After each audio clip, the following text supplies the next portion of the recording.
Michael heard the fair Kitty's approach, and turned to see who it was that thus came galloping and panting after him. "Do you want me, young woman?" said he, civilly stopping for her. "Well, then, you are no changeling," replied the girl, laying her hand on his arm. "You were always out and out, the civillest boy in the mill." A very bright diffusion dyed the clear brown of Michael's cheek as he heard this. "I do not know what you mean," he replied. "Come, come, Michael Armstrong," rejoined Kitty, "you needn't be afraid of me. Don't you remember Kitty Sykes, as have gone to and from the mill with you and Teddy 100 times?" "It is indeed Kitty Sykes, grown into such a handsome young woman?" said Michael, holding out his hand to her, and feeling quite incapable of preserving his incognito, and in the presence of so old an acquaintance. "And to think of you knowing me, Kitty! But you must not betray me, dear girl. If I was found out for Michael Armstrong, I might get into a scrape."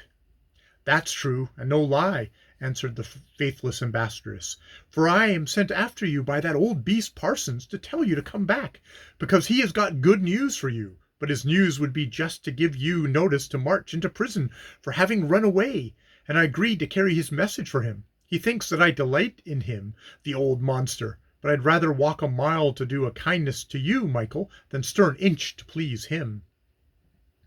"God bless you, my dear girl. I hope you have done me a great service now, for I think I would show him leg bail that he would find it difficult to refuse, Kitty. So now, good-bye, old friend. I'm sorry to part so soon, but it won't do to stay here till be caught, will it?" "No, truly, Mike, I'd be loath to see any friend of mine at his mercy, or at that of his master either.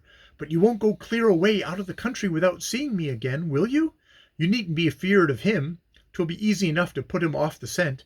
I'll back and tell him that we was both of us altogether deceived, and that you'd be no more Michael Armstrong than he be." "I don't think you ought to stay in Ashley now, Kitty. There's others may know me as well as you and he, and 'twould be a terrible change, I can tell you, my dear girl, to come down from the hills where I was tending a good master's sheep, and often feel so high and so happy that I think I am halfway to heaven. It would be terrible change, Kitty, to come from that into Deep Valley Mill again, which is as much worse than our old factory here, as hanging is worse than whipping." "Lord have mercy upon him, then," ejaculated the poor girl. "But I say, Michael, you needn't run no risk at all, if I go back and say it isn't you, and then you might meet me after nightfall in the town." "It will not be very long, Kitty, before I am 21 and a free man, and then, please heaven, that I'll come back again and pay the old place a visit. You have been kind enough to remember me so long that I don't think you'd have forgotten me by that time. And it shall go hard with me, but I'll bring you a token from some of our north country fairs." So saying, he gave the damsel a kiss, and she wrung his hand without making any further effort to detain him. "God bless you," said the retreating Michael over his shoulder. "And God bless you, too, you nice boy," muttered poor Kitty. "I wouldn't ask no better luck than just to follow you, and keep sheep, too."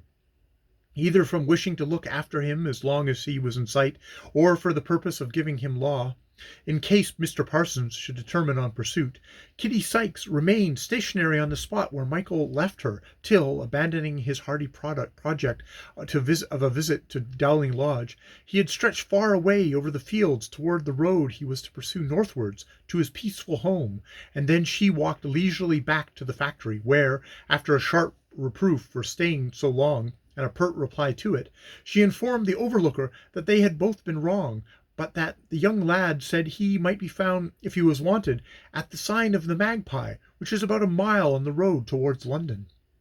Warned by this unexpected recognition, Michael determined to run no more risks among his townsfolk, but not being disposed to lose a little bundle he had deposited at the Nag's Head, he ensconced himself within the shelter of a small public-house on the roadside, resolved to wait there till the evening set in, and then to venture back to his last night's lodging, pay his bill, and reclaim his bundle, and set forth upon a night march, which he hoped would take him beyond all danger of Mr. Parsons before the following morning.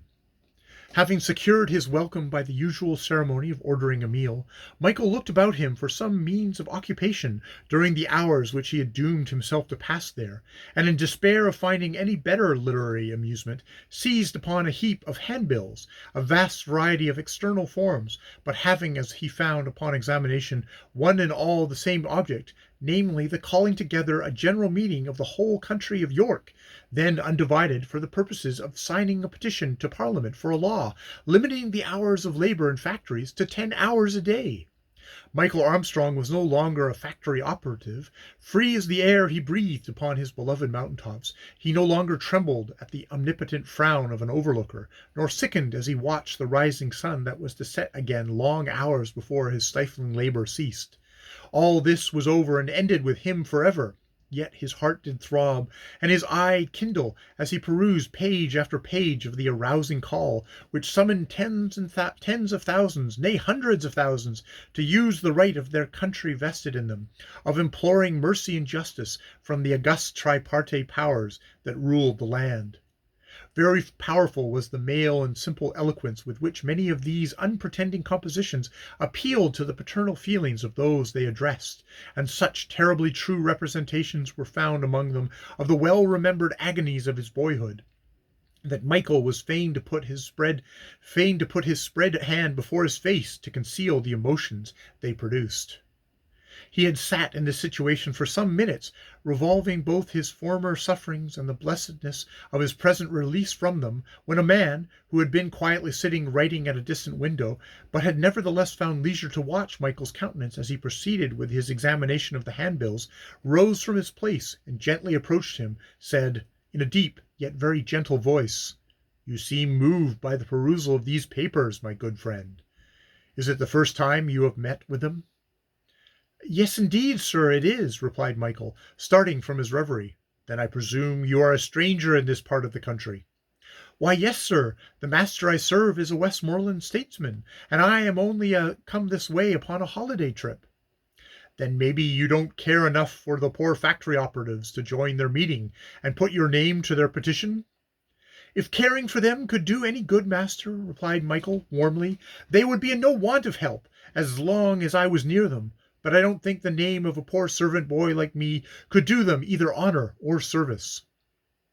"Then what sort of names, my good lads, do you suppose will support this petition? Do you think the great mill owners will sign it?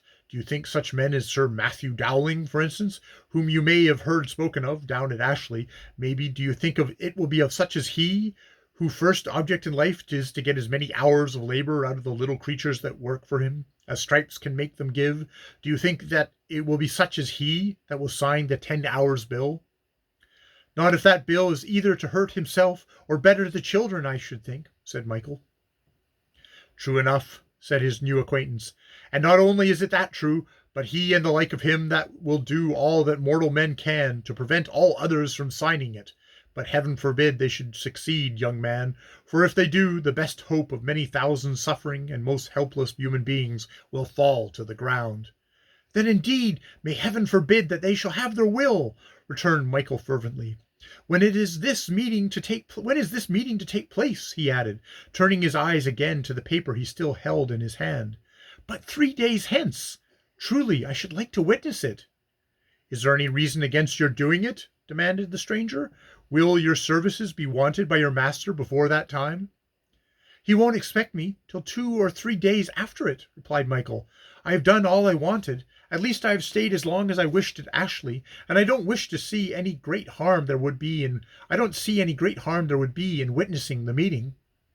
"Do see it, my good lad," said the stranger. "I predict that it will offer a spectacle such as never was witnessed before, and most likely never will or can be seen again.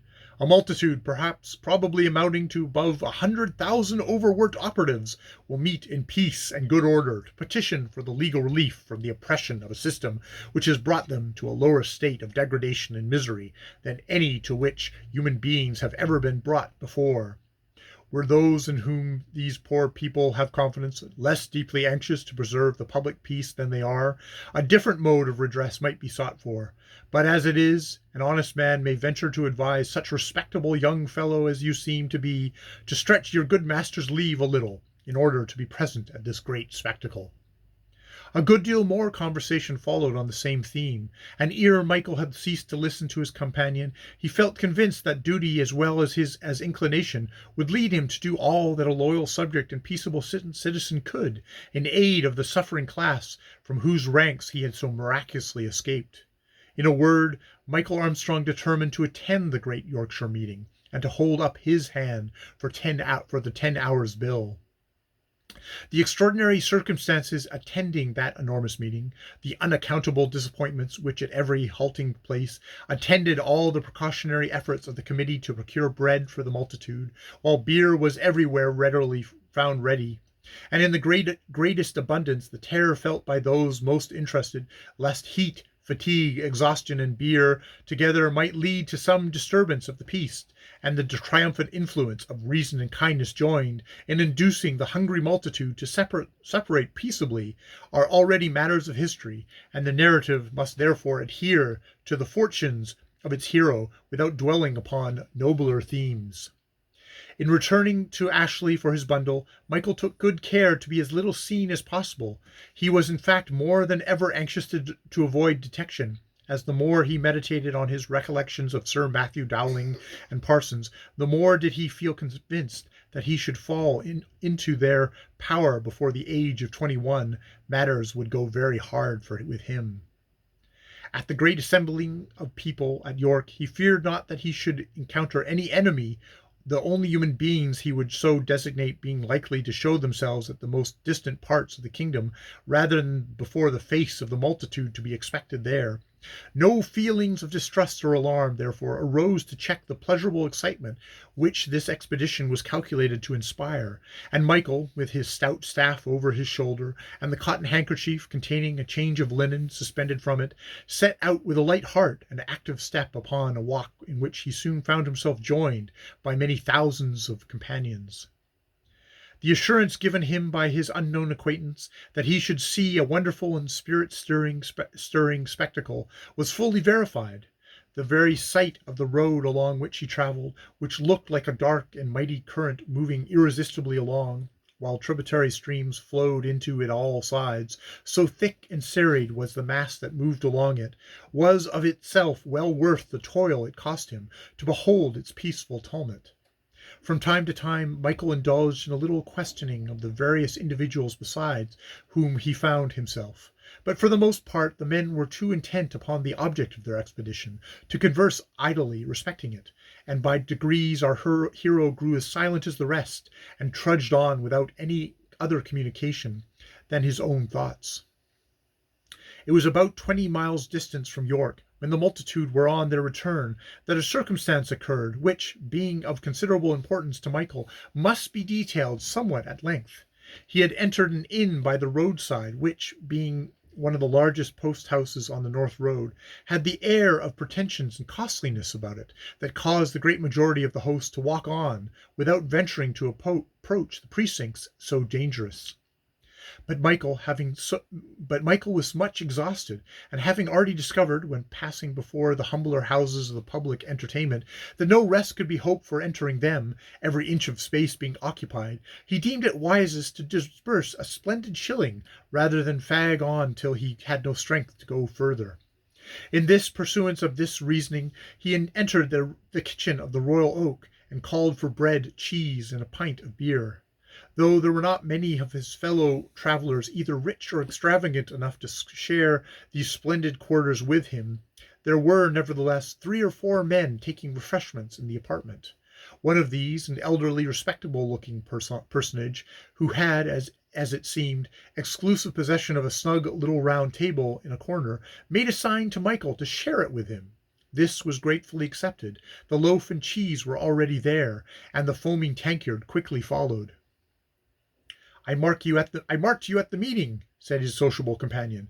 "It did my heart good to see a sprinkling here and there of them that comes out of pure love and kindness to their poor fellow creatures, having nothing themselves to gain.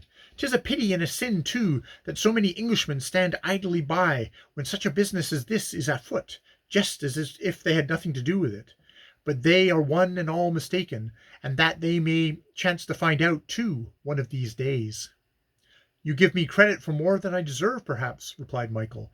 That is, if you think my heart was enough with the poor factory folks to make me take a long roundabout sign with them, without having had some knowledge of their sufferings myself.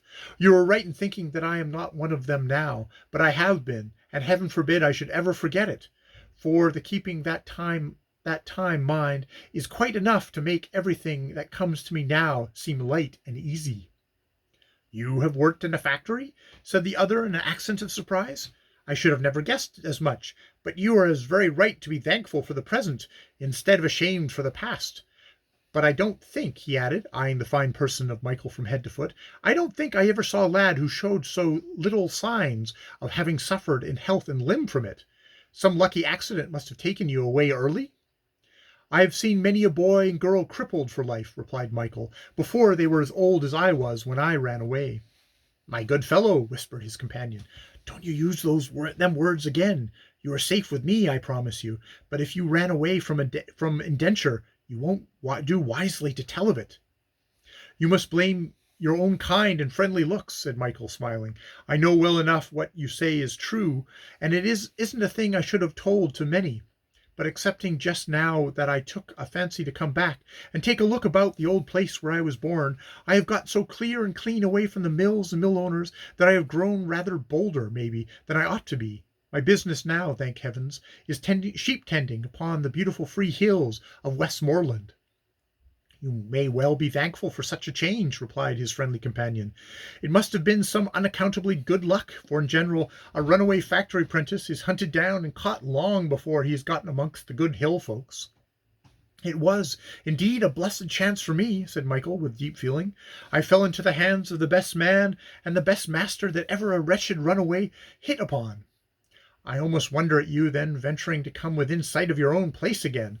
You can't be 1 and 20 yet by your looks, and you would not overwell like to work out your time in a factory, I should think, said the other.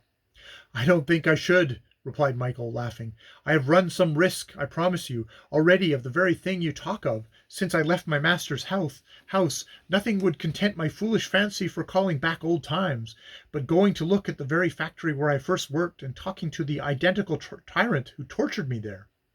But he did not know you, I hope, said the old man.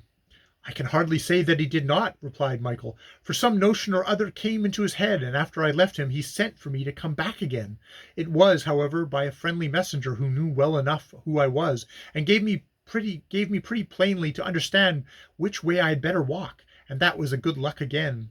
But I was sorry, too, to have to turn away from the old place without having learned any news of my former acquaintance. I found the same overlooker at Sir Matthew Dowling's mill, and that was all I could find out. Sir Matthew Dowling's hill at Ashley? That's my country, too. My wife keeps a school at Milford, replied the man. We have heard enough of Sir Matthew. Can you tell me anything about his daughter Martha? Demanded Michael, with the appearance of being greatly interested in the inquiry. She was very kind to me, and I loved her next best, I think, to my own dear mother and brother. Do you happen to know anything about her? Not just at present, replied the man, though they do say that all the family are likely to have a downfall owing to Sir Matthew's getting into a scrape about bad bills or something or the other to the other side of the water. But I do not remember something. But I do well remember something particular about Miss Martha that you talk of, a matter of 7 years ago. And if she was good to you, it was more than she was to everybody else, for it was all along of a cruel piece of treachery of hers that I lost the best mistress that ever man had. I dare say, if you come from Ashley, you must know the name of Miss Brotherington, though it's long since she left Milford. I was her coachman, and if it had not been for Miss Martha Dowling, I believe I would have still been so. But I was just turned 10 years old at the time I knew Miss Martha, returned Michael. But I shouldn't have thought she could be treacherous to anybody. She was, though, for all our people knew the whole story from first to last, and a queer story it was, too, when one thinks of the end of it, which was that neither more nor more less than sending our dear young lady away out of the country. I never happened to know anything about the lady who owned the park, replied Michael, except that she was one of the fine folks as I've seen at Dowling Lodge. But I should like to hear the story, because of Miss Martha. Why, the short and the long of it was that there was a poor widow called Armstrong. Michael started so violently that his companion stopped. Do you happen to know her, my lad? He added after a pause. Yes, sir, I remember her very well, but please go on. Well, then, this widow Armstrong had two sons, and one of them was had up to the great house, Dowling Lodge, I mean, for some nonsensical reason or other, and Sir Matthew pretended to make the greatest fuss in the world about him, and the whole country was talking about it. But for some offence of the poor boy's, I never rightly heard what, the old sinner determined upon sending him prentice to the most infernal place, by all account, that the earth has got to be ashamed of. And how do you think the poor widow was coaxed over to sign the indentures? Why, by your friend, Miss Martha, and no one else that I know upon the best authority. Well, 'tis a long story, the ins and outs of it, and I can't say that I ever rightly understood the whole, but this I know to be fact, that our young mistress took the whole thing much to heart, that she actually set out to look for the boy, but when she got to the murderous place, the poor little fellow was dead, and what did she do then, dear tender-hearted lady, but bring back a pretty little girl instead of him, because, as we all guessed, she was determined to save somebody. The emotion of Mchl Armstrong on hearing this was so entirely beyond his power to conquer that he lost all capability of utterance, and instead of asking the name of the little girl, an inquiry which he in vain strove to make, he sat pale and gasping, with his eyes fixed upon the speaker, every limb trembling. Lord have mercy on us! What is the matter with you, my good fellow? Said Miss Brotherton's ci-devant coachman. You look cruel bad. Is it my tail that turns you so? Or is it you have walked too much and too fast? No, pray go on, murmured Mchl, making a strong effort to articulate. 'Tis the story, then. Do you know the poor Armstrongs beyond all doubt? Said the kind-hearted coachman. Well, then, you shall hear the end of it. When my mistress brought back the news of the little fellow's death, his poor mother, who was but a sickly, cripply sort of body, just broke her heart and died. Whereupon Miss Brotherton took home the other boy, put him to school to my wife, and then took to teaching him herself, and treated him for all the world if she had been her own brother, and then she began to fancy that he wanted a doctor. And then, Mchl groaned, suddenly interrupting him, and then he died? You don't say so, said the coachman in an accent of regret. Did he indeed, poor fellow? Well, no, I'm so sorry for that, for it was a pleasure to see him grow taller and stouter every day, almost as one may say. And when is it that he died? It's curious that we should never have heard of it. Heard of it? Said Mchl, while a sort of wild uncertainty took possession of his mind that gave him the feeling of one whose reason threatened to leave him. Heard it? Why did you want to hear it? Could you not see it, know it, if he was living in the same house with you? For certain I could, if he had died while Miss Brotherton remained at the park, but that he did not, for I drove him off the first stage myself, alive and well, and looking as beautiful as he always did, poor lad, for he was sure to be the handsomest-faced boy that I had ever looked upon. But what might have happened to him afterwards is of course more than I can say, for when the place was sold and all of us paid off, all we heard was that our dear young lady was set off to travel in foreign countries, and had left pensions to every one of her servants according to their length of service. So we know nothing since.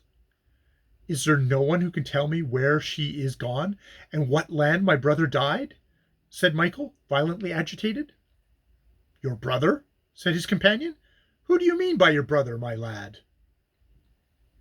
Teddy, my brother Edward. I am Mchl Armstrong, was the convulsive reply. God bless my heart and soul. And you be the boy that Miss Brotherton went to look after? And when she got into the wrong box then about your being dead? Was there ever anything like that?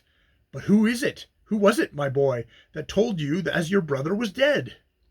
A woman in Ashley, one living in the house where my mother died. She told me that my mother was dead, and my brother too. Did she know who she was speaking to? Did she know that you was Mchl Armstrong? Said the old coachman with quickness. No, she knew me not, replied Mchl, but she knew that the widow Armstrong and her boy was dead. Then I'll be hanged if I believed as your brother is dead, replied the other eagerly. When she said the widow's boy, she meant you. I'll lay my life on it. And there's nobody in Ashley, if they had told her of death, would have named that of her boy too. But it would have always been meaning you, because everybody knew that one followed close upon the news of the other. And I don't believe that your brother's dead. And that's a fact. Mchl clasped his hands rigidly together, and closing his eyes, remained so long motionless that his good-natured companion became alarmed, and laying his hand upon the poor lad's arm, shook him gently, as he said, "Anyhow, my good fellow, there is no cause for you to break your heart in thinking about it all. Talking about your poor mother and her love of you has made you turn as pale as a sheet, and natural enough too, perhaps, but my notion that your brother is alive and well ought to comfort you, oughtn't it?" Mchl opened his eyes, and fixing them upon his companion, said, "The joy of it is more than I can bear." And then the tears burst forth. He wept copiously, a timely relief for which he had great reason to be thankful. "Well, well, I don't mind seeing you cry a little. That won't do you no harm, and thank goodness your color is coming back again. I declare I thought I had been the death of you," said his new friend. "But I'll tell you something more, and that is the name of him as knows more about Miss Brotherton and your brothers too. I'll be bold to say that anybody in the whole county, and that's Parson Bell of Fairly." "And where's Fairly?" said Mchl, starting up. "How long shall I be in getting there? The hope is the only hope yet, you know. There is no certainty. Edward, dear Edward, is it God's pleasure that I should see him again in this world? Is it possible that such a heavenly dream can ever come true? Oh, how I have often sat upon the hill and watched the clouds, and thought what he was above them all."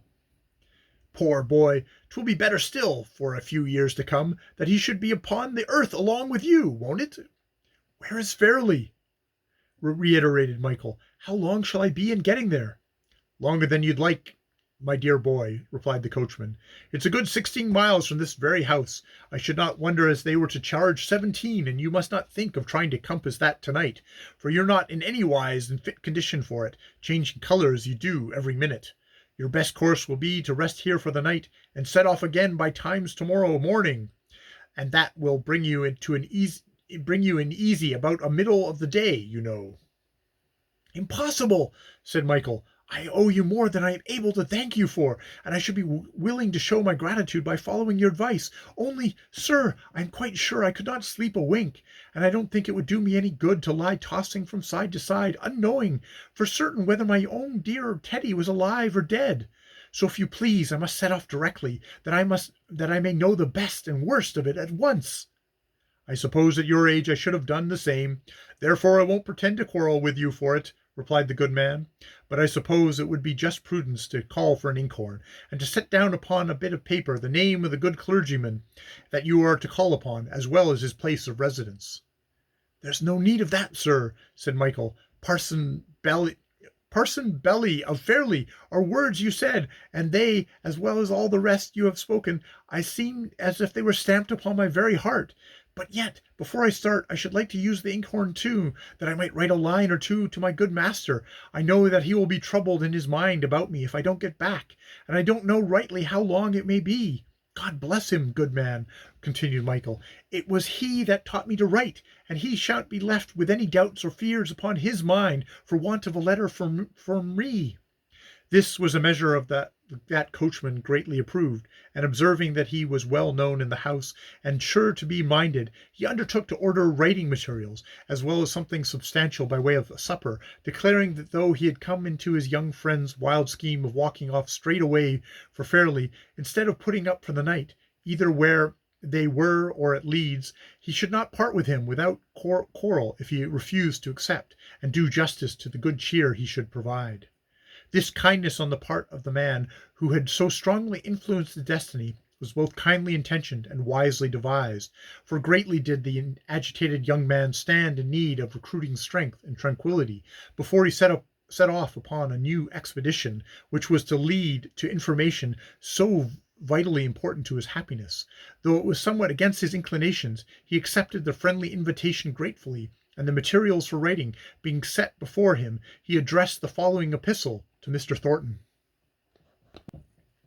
"Honored Master, Your goodness to me in all ways would make any abuse of it on my part a heavy crime indeed, too heavy, I think, for me to commit, or you to suspect of me of. But I cannot be at the supper table at Neckerby on next Saturday night, according to my promise. A very strange thing has happened to me, my dear master, which may, perhaps, come to nothing, and in that case I know you will hear my story and pity me too much to think of anger. But if all that I hope comes to pass, your generous heart will rejoice with me, and you will bless your own goodness for bringing me to the knowledge of the very greatest joy that ever fell to the lot of a human being by giving me this holiday. I am, honored master, your faithful and grateful servant, Mchl Armstrong. Having finished his letter and committed it to the post, Mchl felt somewhat more tranquil, and endeavored to assume with his new acquaintance an air of greater composure and self-possession. But his heart beat, his temples throbbed, his thoughts wandered, and when he and his friendly companion sat down to supper, the poor boy felt as if he could almost as easily have swallowed the board itself as any portion of the substantial fare which was spread upon it. But he quaffed a long and refreshing draught from a pitcher of cold water, and putting at the suggestion of the worthy coachman a crust in his pocket, he sallied forth with the agitating consciousness that on the information of which he was in pursuit hung all his earthly hopes. His new friend shook his head as he felt his feverish hand, and marked his heightened color and eager eye. "God bless ye, good boy," said the good man. "Remember, if you fall sick by the way, that my name is Richard Smithson, and that I live at Milford, near Ashley, and that I'll hold myself ready to come to you at a pinch, if you should happen to have need of me. And here, Mchl Armstrong, are 3 sovereigns that I give you to keep for 2 reasons. One is that you may use them in case you have need. The other is that if you don't want them, I shall be sure to see you when you do bring them back, and that you will do, or I'll never trust a lad's face more. And now good-bye. But it is a wildish sort of boy's trick, though, setting off this way at night, when you ought to be in bed." "The air and the walk will do me more good than all the beds in the world," replied Mchl. "God bless you, sir. See me you shall, if I continue to live." And so saying, he strode forth into the night with a longing for greater space to breathe in than could be found in the kitchen of the Royal Oak. The boy was right as to the effect which the bodily exertion could produce upon him. The very darkness calmed him. He took his hat off that the cool air might bathe his temples with its dewy breath, and though his pace was rapid and scarcely relaxed for a moment during many miles, the action of his pulse became more healthy, and the aching of his throbbing temples passed away. All he now seemed to fear was that his imagination should cheat him into the persuasion that all he wished for was true.